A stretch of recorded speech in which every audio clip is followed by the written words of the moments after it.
Hi there, and welcome to the IOP Lens. This is where real stories about psychologists come to life. My name is Dr. Sane Ngidi. I am the president of the Society for Industrial and Organisational Psychology of South Africa, and thank you for joining us today. We really hope to delve into the stories of IOPs, understand more around the profession, and hope that you take something of meaning from today's episode. I am joined by Professor Theo Veldsman. And before we get started, let me tell you a little bit about Theo. Theo is a towering figure in the field of industrial and organizational psychology, and listen to this about his experience. He brings over 35 years of research, development, and consulting experience, both locally and internationally, specializing in the formulation of strategy, in implementation, in leadership and management development, working with teams around team effectiveness, assessments. And over his career, Theo has played roles of being an advisor, an expert, a coach, a mentor. He has produced nearly 220 technical and consulting reports and articles, 45 accredited academic publications, and he's authored 4 books, co-edited 9, and contributed to 18 chapters. I don't know how Theo gets to all of that. That sounds amazing, and I'm sure we'll find out a lot more about that. Until 2016, Theo was professor and head of Department of Industrial Psychology and People Management at the University of Johannesburg. It's where I've studied, so it's got a special place in my heart. A role he held from 2008. He continues his academic career up until now as a visiting professor, appointed emeritus professor in 2022, and also serves as an extraordinary professor at the University of Stellenbosch Business School. That is a lot in one sentence. But there is life beyond academia, and beyond academia, Theo has played a significant leadership role in the profession holistically, serving multiple terms as president of the National Psychology and Industrial Psychology bodies.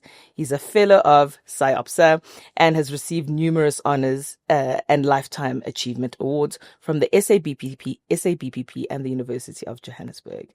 Theo, welcome. Thank you so much for joining us. Above that amazing bio, I can personally say in my career as an IO psychology, you are somebody I have looked up to. And so it is like an honor to be sitting next to you today. So welcome, Theo. Thank you very much. Awesome.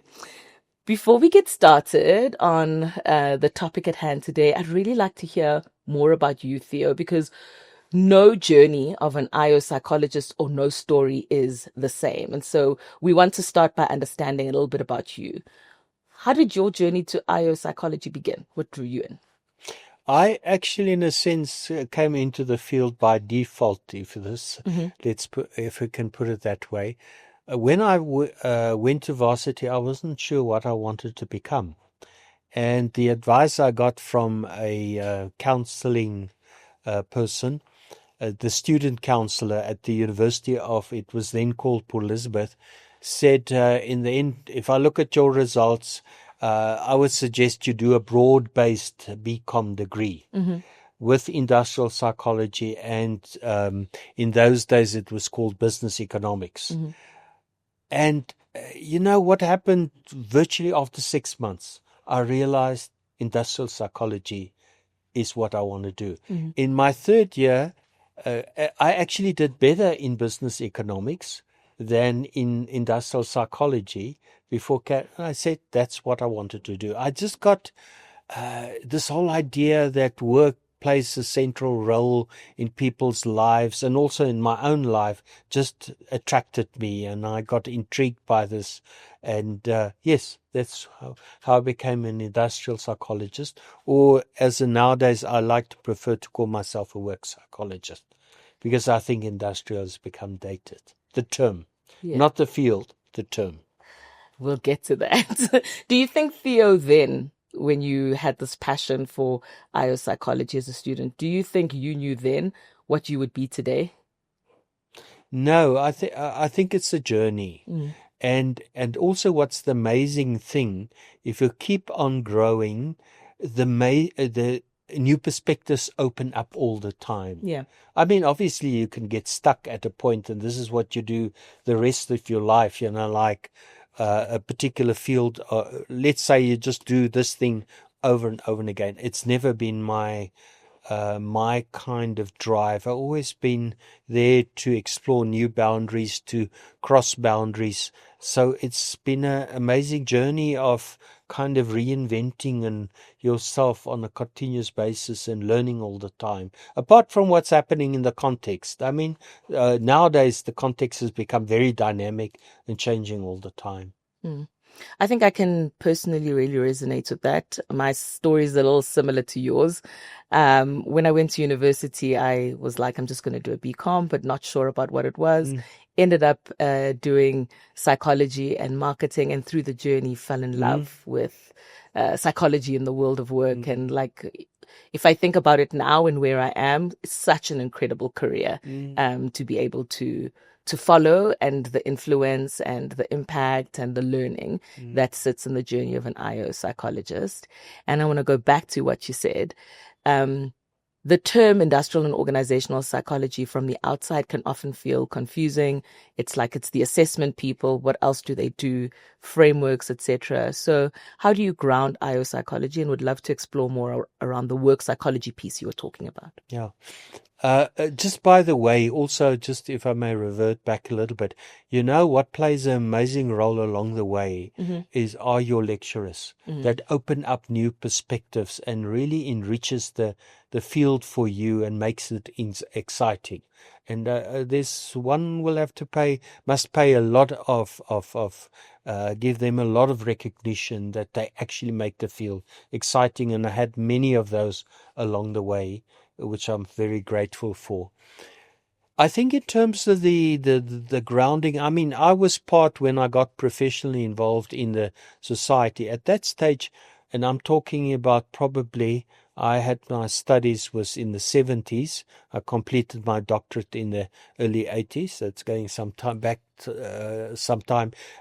industrial psychology wasn't known. I mean, if people say you're a psychologist, then they immediately think, oh, you deal with the head, and you're a shrink. And the whole concept of industrial then all the further confused them. And why I think and then you had to explain it. I think why in recent times, what has become important, work is now anywhere, everywhere. It's no longer in a factory. It's no longer in an office. You yourself work virtually. So work is where you are, so to speak, no longer a location.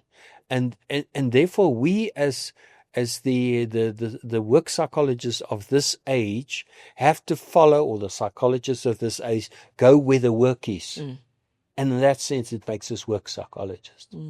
And works, as I said, now take all sorts of forms and shapes. And that's what the essence is of who we are. Yeah. Of our identity. I think there's something there when you speak about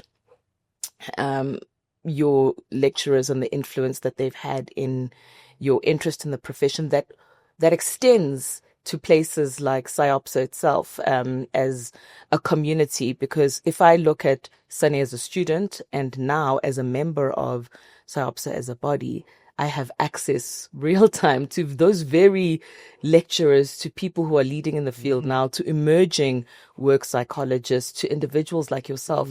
And there is something that is perpetually there in the self-learning journey and the evolution. And as the world of work evolves, we as work psychologists ourselves must evolve in terms of how we respond to it. And I think also in reference to that, if such lecturers and also the interaction now in SIOPSA play such a critical role in your professional development, 100%. It places a great onus on us for the upcoming generation, the emerging psychologists, that we must play that mentoring and coaching role because others have played it in our lives. Yeah, 100%. Thank you, Theo. So, getting into the topic at hand today, one of the core things that happens in the life cycle of SIOPSA is our annual conference. The theme for 2026 is Human Plus AI, Designing Positive Organizations. And today I'd like us to delve into that. The world of work today, the tipping point that we are at, which has been building and will continue to, but the tipping point we're at around augmented intelligence and humans and what that really means. So just the topic itself and the relevance of it. Why does it matter now? Firstly, I think must congratulate the executive, the Manco of SIOPSA, for choosing that topic. I mean, you're hardly in any conversation. I mean, professionally, you're in the world of work. That is the hot topic currently, and people are grappling with it. And I think it's technology has always got, and I learned my trade around technology because I started my career at the Chamber of Mines research organization, COMRO. And that organization was, at that stage, was the second largest privately funded research institution in the Southern Hemisphere. It had about 500-600 people there. And out of that organization came all of the deep level mining technology that's used worldwide was developed there. Things like hydraulic props, things like using iced water to cool down workplaces, the whole discipline of how you design a mine in terms of the stresses of the rock. You've got millions of tons of rock about. How do you design it? And there I had 2 stints at the chamber. The second stint is where I worked with the engineers, and you would have a cold piece of technology standing, and you had to, so to speak, wrap the people around it. And the importance then of putting the people and the technology together in a very humane way. Now, those days it was static technology, so to speak. Artificial intelligence, can I put it this way, is an active technology. You interact with it and it responds to you. A mining machine doesn't respond to you. You use it to cut the ore underground in the case of a coal mine. So the way in which we put that together has become critical, and understanding our role, because for me, the essence of our identity, our purpose as a profession is to create humane workplaces and humane work for people such that they can thrive and flourish.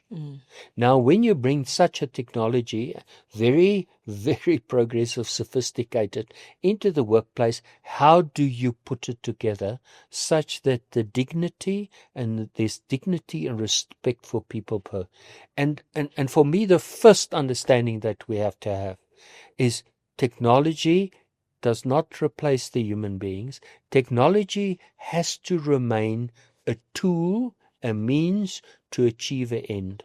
It means that we as work psychologists, in terms of the whole value chain, we have to define the need in the workplace that has to be addressed. We have to kind of spec out with others, of course, what could be the solution. The middle portion, and we can be assisted by technology, and we in the end must always retain the responsibility to judge whether what we have put in place, the solution, is humane and has a humane impact and outcome. And then there are various ways in which you can combine technology with that. The one is to find solutions and stimulate your creativity. There are portions where the technology you can use the technology to fully automate the process to produce the solution. You use the technology to assess the outcome, but you remain in charge at all times.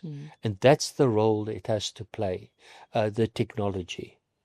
I think 2 big takeaways from me there, Theo. The one is the humane, that we never lose the humane, that creating humane workplaces is our North Star in all of this and in what we do. And then the second big takeaway from me from that is it's the plus, it's the human plus AI, that no one should supersede the other. And how do we use technology, AI, etc., to be able to enhance what we do and that we don't lose the value of the human. Because I think there is fear around what happens to humans in the space of evolution. Can I give you one, just to illustrate that one case study? When I started my career, I start, the Americans always talk, when they talk industrial and organizational psychology, they always ask you, are you working on the I side, the individual side, or the O side, the organizational side? I started my career at the I side. At the Chamber of Mines, I led a team that replaced and it was essentially placement assessment that we did for people. You get somebody from the deep regions in South Africa, you have to place them, not Southern Africa actually, to work on the mines, and you know nothing about this person, and you have to understand their capabilities to place them in the right position. Now, that we did physically in those days. Physically, people had to do the test. You physically wrote up the report. You physically gave feedback to people. All of that is automated. So we have to be careful in such a dispensation that the human side of the assessment, which produces very valuable information for the insight for that person, does not go astray. For example, there has to be an explanation to people why this has to be done, the insight they will gain from. Then it can be automated. Then a report gets generated automatically. Then there must be a personal touch again of giving a person of feedback. And these are your strengths. These are your weaknesses, because people have fears and they feel threatened, but could also get excited about what it tells you. So beginning of the process, end of the process must always be the human touch. Theo, you just took me all the way back to my internship. As you said that, I remember when I did my internship at MultiChoice many moons ago, and then when we were doing psychometric assessments, we would capture the results ourselves before it produced the reports, etc. So yeah, you just took me right back, and look at the progress that's made and how important that has been. And our roles as work psychologists have evolved in that value chain. How we engage, where we operate, how we add advice has changed. We haven't become irrelevant. Our role has changed. Yeah. And in the design, that's why we have a direct role to play. And if we don't, in a sense, in some places we have to gate crash our presence. And that is like in the design. Nowadays, many organizations use these automated decision-making algorithms around selection or training needs of people. We have to be party to that. To the design of that, because it's going to touch, the algorithm is going to touch certain and draw on certain data points in the organization. And for example, if some of the data points are missing, then exclude people just because it's been programmed that way. So we have to make sure that the decision-making process that's automated and expressed in the algorithm remains human and considers the human. Then the technical the coder can do his or her job. So the plotting out of that, how the decision-making steps are, what points we'll consider. If there are not certain data points available around the individual, what does the system do? I mean, the first kind of thing, the coder probably still will tell the algorithm, reject that person. But the person need not be rejected, has to be considered in. So we play a very important role also in the design phase of the technology that gets used. In that example that you've given, Theo, there are also real ethical considerations and issues of bias that come up. How do we deal with those? Well, that's also, I mean, to give you one practical example of that, I want to now look at what does the profile of a successful CEO look like, because we want to start succession planning in our organization. So I approach AI, go and look at it. Go back 10 years for me and bring me back the profile of a successful CEO. It's based, remember now, the first constraint is based historical data and depends also how you define. What will it look like? It will be a male. It will probably be Anglo-Saxon. It will probably have an MBA with a heavy emphasis maybe on finance, and the career probably would be strong, either manufacturing and finance. Oh, I've got it. So I just repeat the biases of the past into the future. Female are not considered. People of other colors not considered. Maybe a person nowadays, given that the importance of people in organization for your creativity is rather to have an HR person as with an HR background, at least along the way, as your CEO. Theo, black female psychologist, you're going to miss me as the CEO. Very much so. You out in the dark there. You're going to miss the perfect candidate for the selection process. Very much so. That's the bias. Yeah. That's built into it. Plus, also personal experience the AI is arrogant. It does not believe it can't find an answer. If you question it, it will find an answer, and it will create that answer. And I had a personal experience with that around a research project we did with references, where the system actually created the references. 85% of the references which we gave it to go and apply and put in another place, because it couldn't make the link properly, it created the references. And you know what it does to one's academic credibility if you have an article or a chapter of which 85% of the articles don't exist. From the Prof. Theo Veldsman. Well, the becomes nothing. Yeah, totally. Totally. That highlights the importance of the human. Like the technology can't just run on its own. It also says that we have to engage with the technology in a very critical fashion. And you know, we all used to validate your research findings. We have to apply the same methodology to what AI like ChatGPT produces. We have to validate it with different sources, cross references, in order to make sure that we get is correct.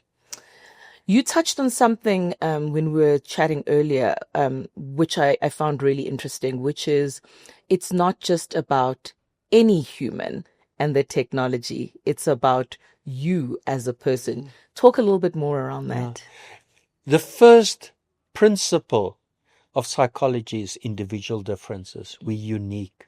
Now, let's talk now generative AI, in other words, ChatGPT, DeepSeek, is you ask them a question, just kind of a generic question, they respond in a standard way. But where's your style as an individual, your way of approaching things, the emphasis you want to place? Maybe you're a more rational, logical person, then the kind of answer will be. But let's say you're a more emphatic, emotional type person in your responses to people, and you like to place them first or whatever. Maybe you are, in terms of your thinking, more a big picture thinking person, and then you unpack the details. Other person is more, I start with details and then I pull it together for the people.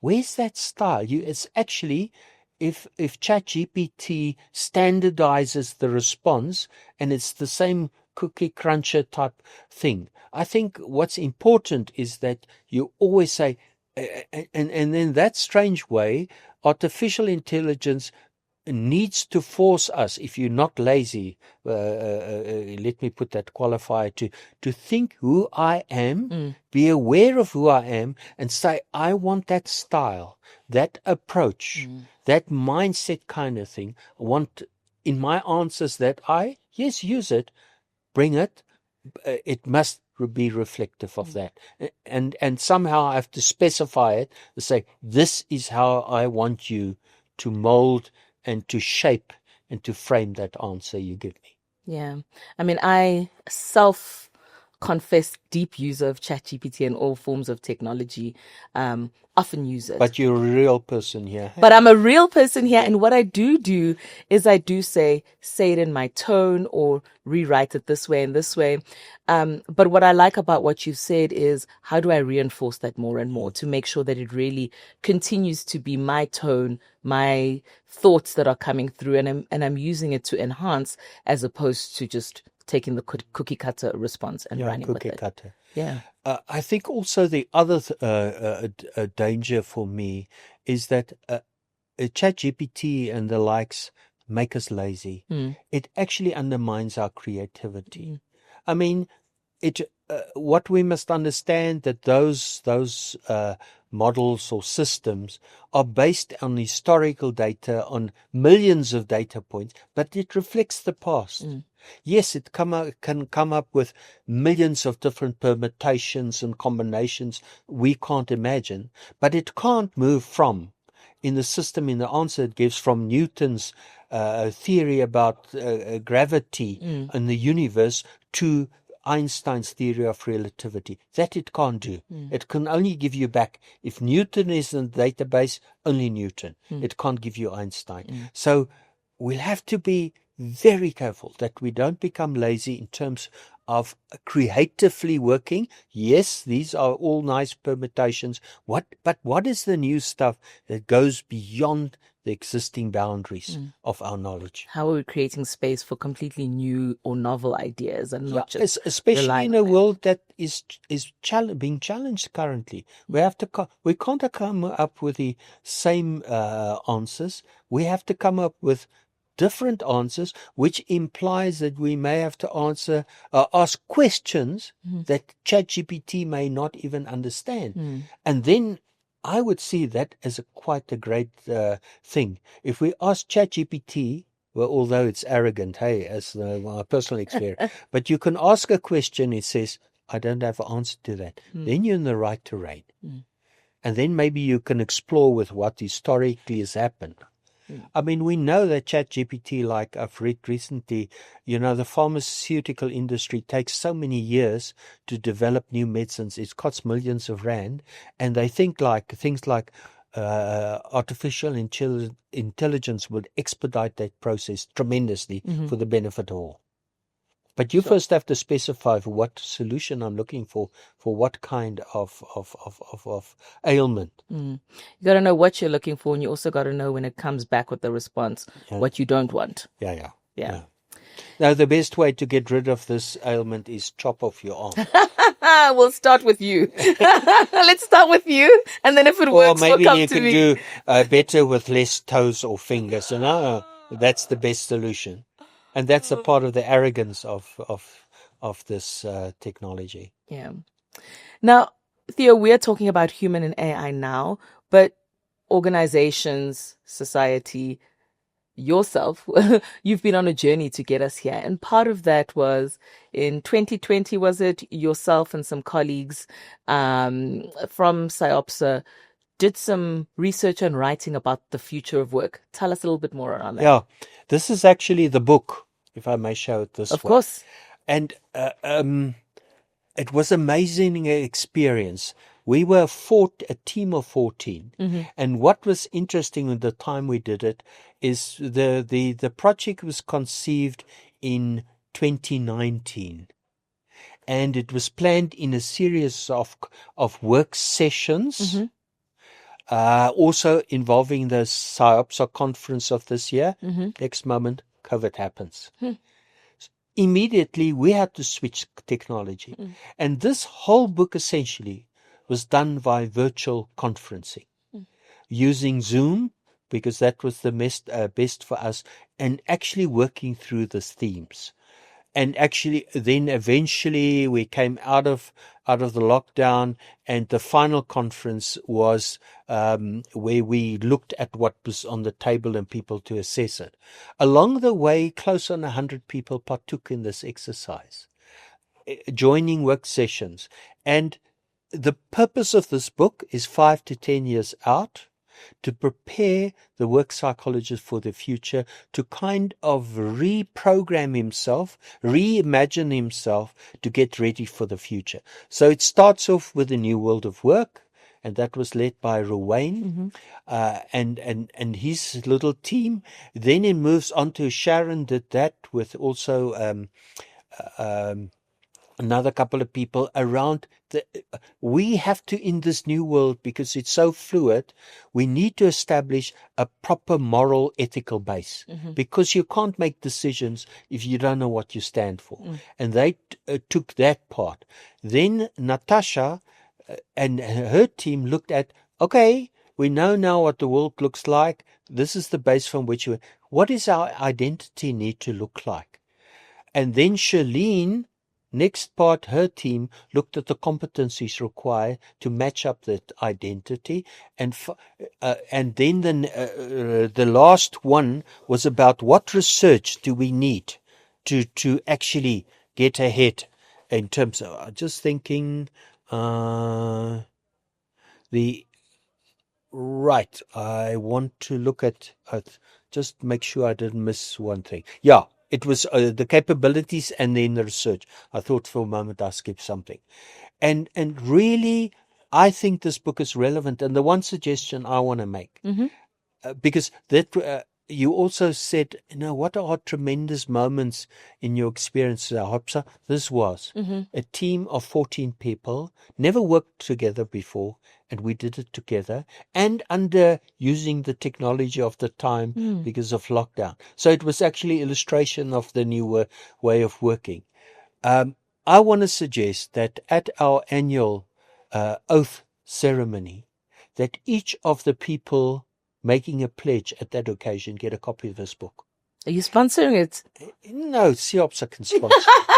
But I mean, I love that. It's supposed to be a travel guide into the future. Yeah. And that's also for me every year. I'm so struck by this moment where people stand up and they commit themselves to make a difference. Because I think that is what we have to ask ourselves.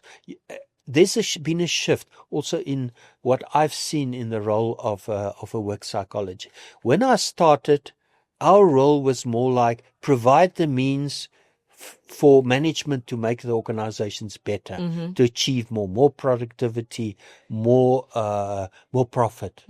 I think for the future, because the world is changing, the role of the work psychology is actually we must become transformational players. We must work together with whoever to create this new world of work. We're not only there to supply the tools. We have to have, so it means that we also have to have a picture of what this humane world must look like that we're creating, plus what difference in the end that must make. And I mean, the big context is now sustainability. And the way I've operationalized sustainability for me is into 5 Ps. The one is how we can actually enhance the profitability of organization. In other words, to put it in other terms, use the resources of the organization better in a sustainable way. The second one is how do we create through our organizations where people are thriving and they're contributing and they feel they have a purpose, prosperity for everybody, not for only certain parties, but for everybody. Thirdly is how our organizations are people-centric. And you know what's the ideal for me of people-centric? If a person joins an organization and after how many years leaves it, he or she is a better person. But typically organizations suck people dry and empty. The fourth one is that organizations must be set such a way, the world has become so complex, you can't do the things on your own. And we can't only be competing against one another. Sometimes we have to take hands. So organizations have to live, can I call it? But the true word is actually more proper as harmony, but peace. Must be peaceful coexistence. And finally, the planet, of course, the environment. And we must contribute to that. We're not there only to supply the toolbox in order to certain things to get. We also must have a legacy of having made a difference for the common good. You've left me with so many questions and comments to make to that, Theo. The first is just the acknowledgement that that book is written in our context by IO psychologists in our field. So producing our own thought leadership, understanding our context, but looking at what the implications are for South Africa globally and into the future. Like just to recognize how important that is within itself. The second piece that you spoke of is the oath ceremony. So that piece where annually an industrial psychologist stands up and says, I will honor the profession and serve in such a way, behaving ethically, responding in such a manner, I think that's important, right? Because it's a commitment to how we will show up in the systems, in the environments that we are in, how we will behave. And it goes back to that humane piece and the consistency around that. So I like your challenge around the oath ceremony and offering the book. So you and I will explore that a little bit more. When you spoke about the model now and around the 5 different elements, the third element was around when individuals enter an organization and that they must leave better. When you said that, I thought, well, then this book isn't just for IO psychologists as well. Like, shouldn't the CEO also read this book to some extent as they are thinking about the work or the organization that they're trying to build? And should we not be giving that to the chief HRO as well in their organization? I think very much so. If you know that there were very bad things about COVID, but one of the things that COVID brought for me in my experiences also with organizations during that time brought to mind to in particular the CEOs of companies, but managers also that were leading teams. They had to start looking at their people holistically. It was not more a case of 8 to 5 you here and I only deal with you in a rational way. Now it's through Zoom meetings. They saw the personal circumstances of people, where they live. Sorry, I just have to quickly go and attend to my mum that needs my attention now. Or the cat walks across the screen, or the baby shouts, "Mummy, come and clean me." At that stage, people became visible as total human beings to organizations. Also during that time, we did see a shift, definitely, in the role of the chief people officer, that people became critical because well-being and belonging of people started. And how do I now as a leader lead people that are virtually away? So they became critical. At the same time, I think what was important and should have happened, and maybe we didn't take up that opportunity, that we as work psychologists should have been right next to the chief HRO to say, let me now, given you deepen the thinking of people. How do you, communication now, patterns and the way you communicate has shifted. How do you judge? I mean, typically in your corporate environment, always, and the tradition is still there, you judge people by the 8 to 5 being present, and as long as you're here, we're not really concerned about your output. You know, what that time showed us, when people were at home, you can't judge people by their rate of activities and what they do. You can only judge them by their output. Because they're not under your eyes 8 to 5. Whether that person is doing the work between 2 o'clock at night and 6 o'clock in the morning, you could only say, I want this by this day, time, at this quality. So humans have come back very strongly, but we have to be there. Yeah.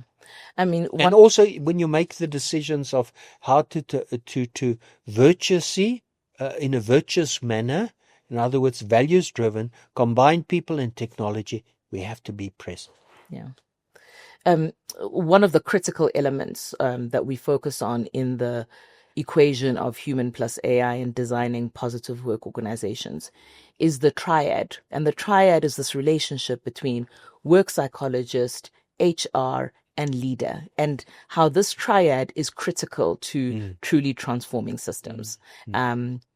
You spoke around the role of IOPs. May I just come in there? Sure. Which you say, by implication for me, what says in that triangle, no longer are we loners, like we fly in, we do something, and we fly out. Working in a partnership mode has 100%. become critical for the role of the work psychologist in future, which then, can I ask, be devil's advocate, where do we teach our upcoming work psychologists at university how to work in partnership modes? Sure. I'm not sure about the answer for that, Theo. Do you know where the answer or where the gap is? No, I think it says that we must already, and I think if you decided to become a work psychologist, round about probably definitely masters, maybe an element of that at the honors level already, you have to create simulated kind of work situations in which we force our students to work in that partnership mode. I mean, we got the technology nowadays to create, even if it's with avatars in a simulated work situation. You create that. I have to work, consult, advise, support, give insight to other parties, the ones you've mentioned. I absolutely love that challenge. I absolutely love it. And I think we should take that one forward. I love it. Maybe the last part of a master's degree where you should be a simulated work situation where you create it in the person as it's if I'm now dealing with you as a client and I have to address this thing such that. And I think we are underestimating the value we can get out of the internships through that. Sure. I get excited when you speak about the internships. I am so passionate about the value of internships. I can speak to just seeing the practical value of the quality of professionals that come out of an internship experience, the breadth of learning and exposure that comes out of that. So we can have a whole conversation about that, but totally agree. Yeah. Yeah. You spoke around the role of IO psychologists in the transformation of the world of work. Why are IO psychologists so well positioned to lead that transformation and not just support it? Because the future world of work is, and it's increasingly being demonstrated, and the challenges we're going to face is all about human creativity, imagination, and ideas. Technology is not going to give us that to us. And it means that the real approach mindset must be people first. And how do we? And I mean, you now see it, and I mean, it's horrific actually if you think of that. With this now, the companies that OpenAI, AI, and all of the Googles of this world, metaverse, and those things that are developing these decision-making artificial intelligence models. They are paying. They talk now. Maybe you've come across it. They talk about super talent. Those guys can put their check on the table, and usually it's what they want to be paid. It's six figures, what they want for the job.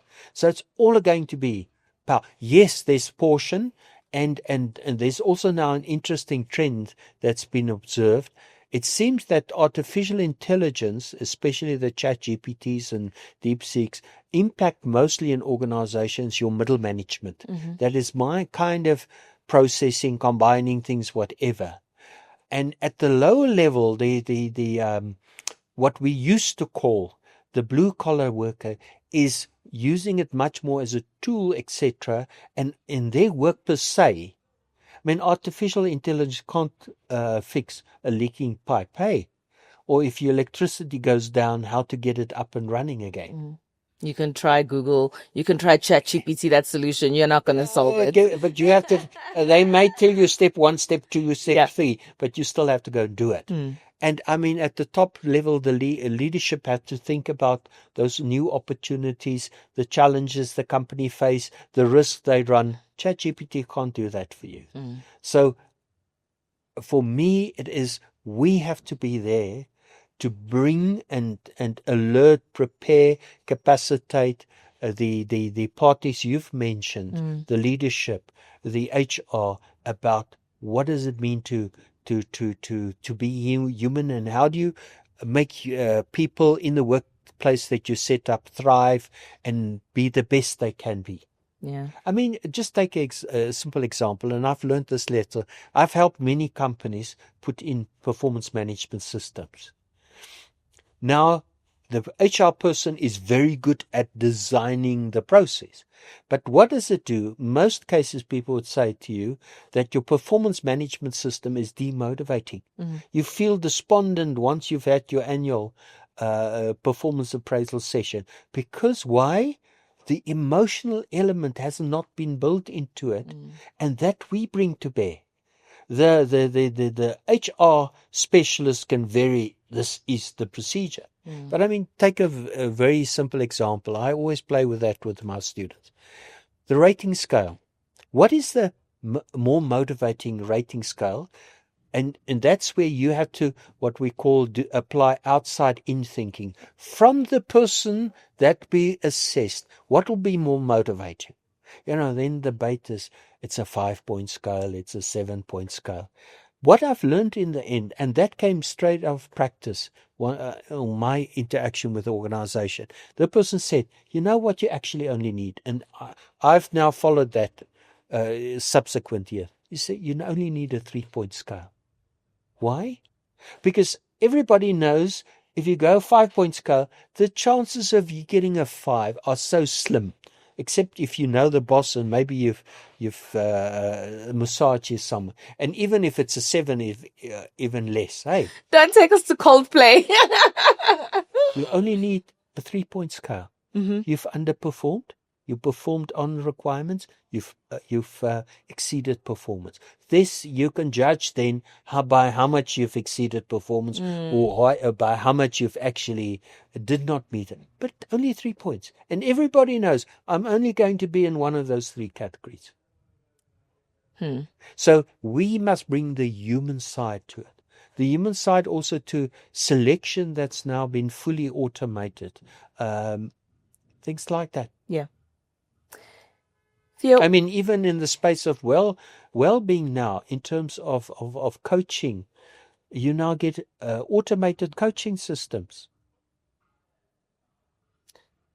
At this moment in time, when you think around the point we're at, what excites you about the opportunities for organizations and what worries you?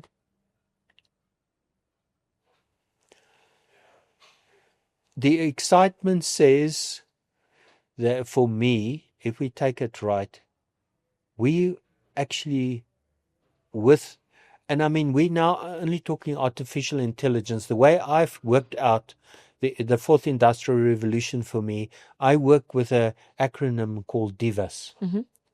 What can a fourth industrial revolution do for it? Digitizes. In other words, everything goes onto the computer, whether it's recognizing your face or doing your bank transactions. Secondly, it digitizes. It also in Divas, the second one, interconnect. Everybody's connected with everybody anywhere. The V is virtualization. The A is automation, and the S is smart. Now, artificial intelligence actually sits in the smart component. What that says to me, for the challenges we face and the world in which we live with the technology, we have to think things completely from first principles. We must imagine as if we now have to set up organizations for the first time. And how will that be humane organizations, or in terms of the whole sustainability, the legacy, those 5 P's I've mentioned? That's for me where we must start. We must not accept things as they are. We can continue the status quo. I think we're beyond that. And otherwise the world is going to be in serious trouble. The risk is that we believe that we become lazy, non-creative, and we believe technology can do it for us, replace our creativity, our reimagination of the new world. And also, not only say technology can replace us, also then when we use technology, use it uncritically and assume that the technology will give us the answers in the way the technology wants. And then technology is going to rule the world. Then 1984 of George Orwell become a reality, or the Matrix world. Sure. This is just the beginning of the conversation, Theo. I am excited about what we are going to see at conference and the topics that will emerge. But more importantly, just having this conversation with you, I realize how many conversations can come from this topic. Really, the different directions we can go in, the different ways or things we can learn and how we can apply that. Now, if we go a little bit internally, there's a community of industrial and organizational psychologists in the SIOPSA community who are hopefully watching this. If they look at you and they look at you as a leading IO psychologist in the space who's part of the community, what's your favorite story about being in the SIOPSA community? I think I've already Touched on it. touched on it. The one is this particular project Yeah. that we can work together to find these solutions that Yeah. we require to take to our clients Yeah. and to the people we want to serve. You're not going to do it your own. And SIOPSA offers that community of practice Yeah. to actually engage together. And secondly, I think also the nourishment we can draw on one another, because it's a very challenging, draining world, and we can get very despondent and very pessimistic. Mm-hmm. That's the second. The third one, I think, is because the people talk about in this new world in which we are, the graying of values. It is becoming increasingly difficult. There's no longer authority like the church telling us this is right or wrong. The church even hasn't got answers to these. That we help one another to be authentic, ethical work psychologists in rendering the right judgments. And there we can learn from one another and teach and gain from one another's insight. In this situation, what do you think is the right thing? Let's debate it. What's important in this situation? How can we make a difference here? And in that way, through our community, we can help one another to make the right judgment, because then in the end, we will act as work psychologists with integrity, because our decisions are value informed. Yeah. I mean, I can personally attest to the value of the community where I've gone into spaces within the SIOPSA community where I've been at career decision points, or where I've learned and been able to apply that in my career. I didn't even refer to that, but you pick up another point here, advising one another how kind of to map your career, what could be the next level of competence you have to attain, and what can you do next, because that's also become unclear. Yeah. We psychologists are very serious people. But humor and being serious and professional can coexist. Any stories of humor or life moments that you can share with us, Theo? I want to share something out of my personal life. Married with 2 kids. They are now big adults. We got a daughter. She's in her 40s. Our son is turning 40 this year. And they're both psychologists. Talita is an educational psychologist. Dita is like myself, a work psychologist. So my poor wife suffers under 3 psychologists in the house. But you know, when your kids are about 8 years old, they start asking you, what do you do for a living? And Talita, she's a very inquisitive type mind. She asked me, Papa, what do you do? And I said to her, I'm a psychologist. She said, what? Psychologist. And I thought a while, now I have to explain this to her. And I said to her, a psychologist is a person that tries to make other people happy in their hearts. She thought about this and she said to me, why aren't you doing anything for mummy? And that keeps you humble. Oh, I love that. I also like that definition of yours. As we close off, Theo, what's one message or a quote or anything that you would leave for an IO psychologist or for us to carry forward? A final message from you. It's not my wise words, and they're different persons accredited what one saying. The one where I saw said that Abraham Lincoln said this first, and the others then that said that Peter Drucker, the great management consultant, said that. But I think it's a powerful message which I want to leave with our community of work psychologists facing the future. The best way to predict the future is to create it. Sure. Otherwise, you're going to be a victim of that future. Let's be actively involved in conceiving the new future, making it a reality, because then we will be architects of the future we desire. Yeah. Thank you, Theo. Thank you very much. You're leaving us with a message of agency, that we have the agency to shape the future, and that we're not just victims of it. Thank you for your time. Thank you for sharing so generously of your knowledge. Thank you for opening the window and letting us see the personal Theo. We see the Prof Theo that we hold on a pedestal. Thank you today for showing us all the sides of you. We really appreciate it. You are a strong voice in our SIOPSA community, and it's just been so great being in conversation with you today.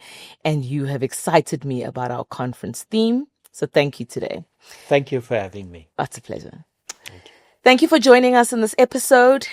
Please like, subscribe, follow us. Please share this with an IOP who is on their own journey.